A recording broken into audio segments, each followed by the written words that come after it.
Иркутской области осудили действия хулиганов в поселках Жанаозен и Щетпе.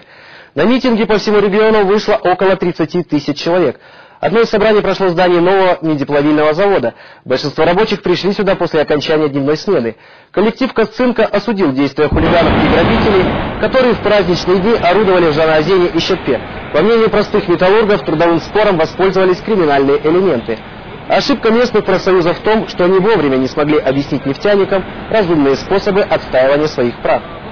Акция в поддержку политики президента прошла и на Ульбинском металлургическом заводе.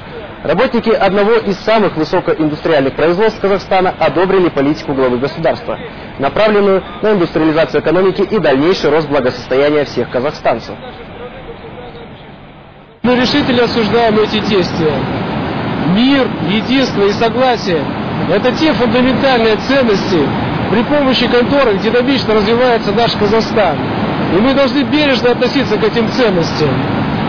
Я, как юрист, как председатель профсоюзного комитета ТО «Косцинк», совершенно четко представляю себе и понимаю, что любые трудовые споры, любые конфликтные ситуации, они должны рассматриваться в рамках законодательства, о чем гласит статья 24 Конституции Республики Казахстан. Особенно обидно, что все это происходило в дни празднования 20-летия независимости Казахстана, когда подводились итоги пройденного пути. В Казахстане достигнуты большие успехи всего. Развивается экономика, работают фабрики и заводы, получают своевременно зарплату, пенсии, социальные пособия. И вот в эти дни нашлись люди, которые все это хотят перевернуть.